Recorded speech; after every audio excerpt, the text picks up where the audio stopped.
join Tiffany and Bernie in welcoming you all to Back to School Night. I'm really glad that you're here. Tiffany, you'll be exceedingly disappointed to find out that none of the words I used tonight actually are community. Not one. So community, community, community, community, community. I will meet my quota for this talk.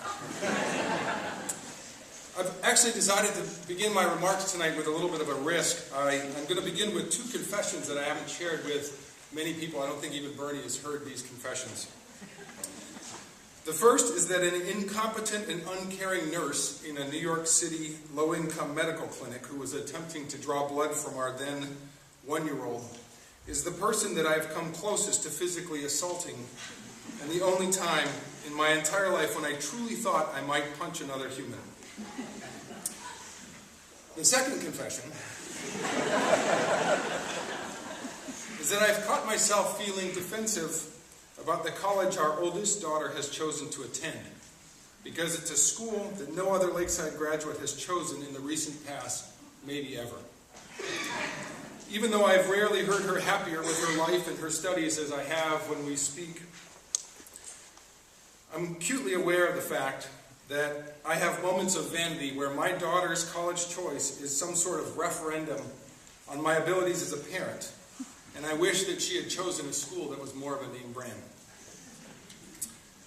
As our three daughters have gotten older, I've become increasingly aware of the angst that Deborah and I have experienced, and this is the inspiring topic that I have chosen to speak with you about today. The anxiety that we encounter as parents today. My anxiety, as revealed through my confessions, seems to come from two sources, one based in instinct, the other based in ego. But why should you be anything more than amused at my personal parenting angst?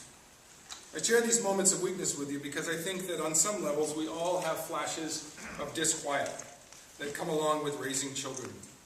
I think that these anxieties are more and different than the ones our parents faced, with significant consequences for our children as they grow into adulthood.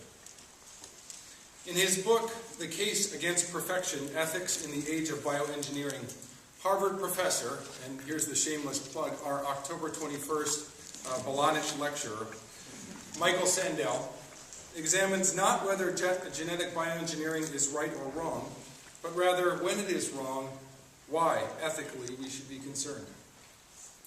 The book is an interesting read, and I would recommend it to all of you in advance of his visit.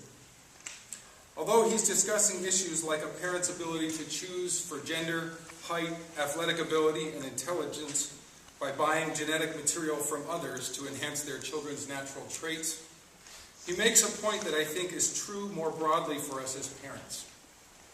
In an age where most of what we hear about is declining responsibility in our society, Sandel observes that in fact what we may be dealing with in the case of parents is exploding responsibility. Compared to the dynamics that my father and mother faced in raising me, so many more factors are measurable and controllable for us parents today.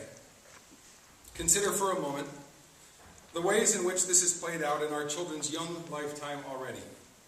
If we imagine that our children might want to acquire a second language, according to Dr. John Medina in his lecture last night, we need to introduce all of the phonia by the end of their first 12 months and teach the language before they turn the age of 5 so that their brains develop properly. No pressure.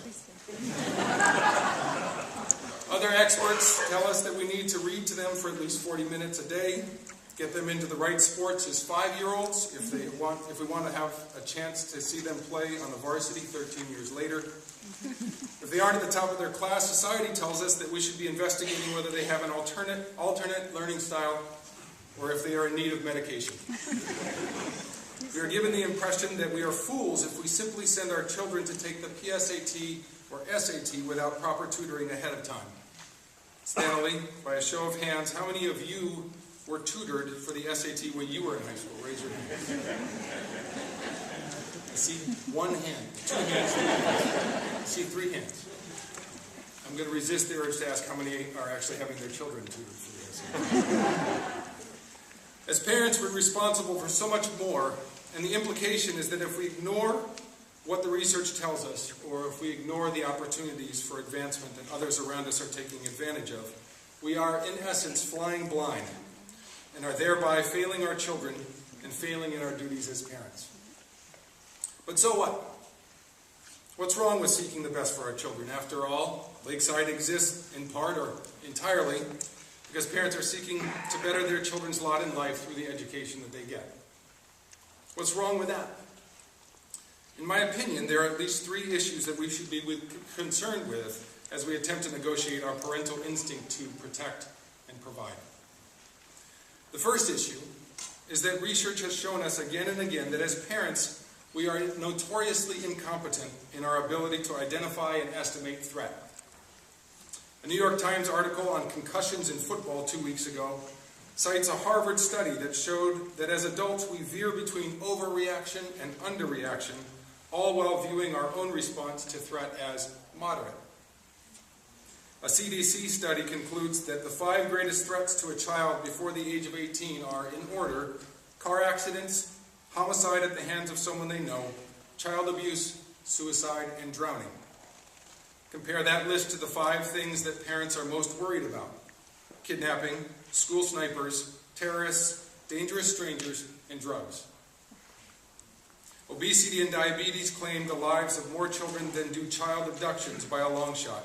And yet I would wager that most of us spend more time wondering about the safety of our children when they are alone outside than we do when they are making a decision about what food to eat. So our first issue as we manage our instinctive need to protect is our proven inability to accurately diagnose threat.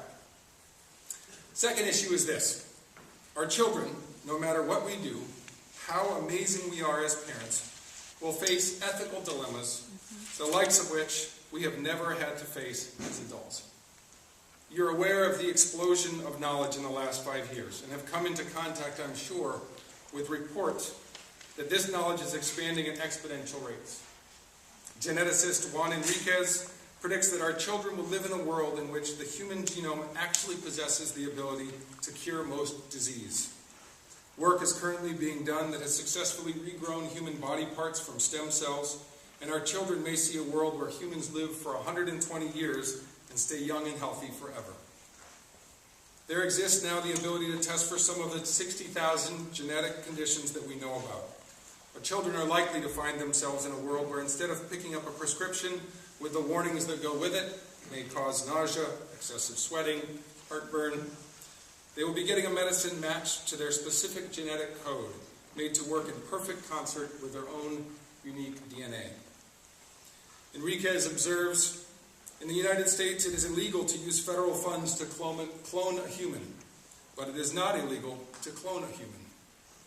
And if you combine desperate customers, rapidly evolving and highly decentralized technology, and the moniker of the first scientist to clone a human, the incentives are too great to stop this from happening very soon. If we agree with Professor Sandel's conclusion that we are in an age of exploding responsibility, can you imagine what this increase in knowledge and control will mean for our children as they raise our grandchildren? The kinds of ethical dilemmas they will need to negotiate as they decide what is right and just and proper. I would submit that we cannot possibly prepare our children for every eventuality. We cannot hope to control their learning and experience in such a way that we could ensure that they know the answers to the kinds of questions that they will encounter. Educational writer Robert Evans writes about the difference between preparing the path for the child and preparing the child for the path. Thought-provoking words that I would urge you to tape onto your bathroom mirror. Are we attempting to prepare the path for our children, or are we instead preparing our children for the path? This is the second dilemma that we embrace as parents. The final concern that we should be attending to as we negotiate our instinctive desire to protect and provide is ultimately the greatest threat of all: the possible loss of solidarity with other people. For my father, raising me was an exercise in extreme humility. He had to constantly display, in the words of theologian William F. May, an openness to the unbidden. And I'm quite sure that he found solidarity on this point with the parents of many of my friends growing up. You see, his son's knuckleheaded decisions were only partly a reflection of who he was as a person, what he stood for, and how he had chosen to parent, because he could only control so much. My wife, Deborah, runs a nonprofit called Path with Art that brings art programs to adults who've dealt with homelessness and addiction. I've been fortunate to see what art has allowed her students to express and have come to know the stories of many of the individuals in her program. The overwhelming conclusion for me each time I walk away from a conversation with one of these artists is, there but for the grace of God go I.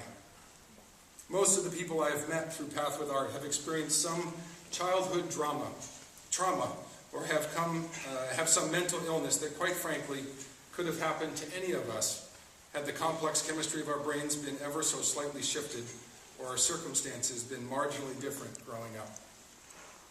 If I hold this orientation, my station in life is at least as much due to my luck and fortune, to the grace of God, if you will, as to my hard work, intelligence, and ethical core.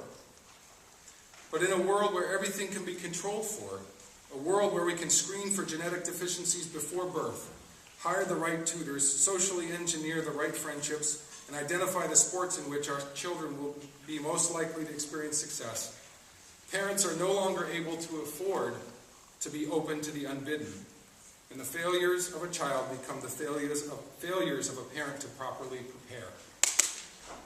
In an age of exploding responsibility, parents who do not maximize their children's potential and ensure their every success are no longer victims of fate, but fools who have not properly prepared the path. The potential ethical implication is that we will feel contempt, not pity for, and solidarity with these people. Professor Sandel holds that what is at stake is our empathy and our compassion. As he puts it, a lively sense of the contingency of our gifts and awareness that none of us is wholly responsible for his or her success saves a meritocratic society from sliding into the smug assumption that success is the crown of virtue. I'm glad that you're here. I have 3 hopes for you all tonight. I hope that you're impressed with what you see, that the meetings that you have with teachers assure you that our students are in good hands and that they are known and well taken care of. I hope that you will find abundant evidence that your child's teachers and Lakeside more broadly are working harder to prepare your children for the path than the other way around. And I hope that you will find a moment to achieve some solidarity with at least one other parent around the humbling and crucially important practice of raising children. I could be found in the Wright Community Center all night if you'd be willing to introduce yourself, or want to hear a few more stories about the humbling moments I've experienced so far in raising 3 incredible daughters. I hope that you enjoy the evening, and thank you for taking the time to learn more about your students' education. Thank you.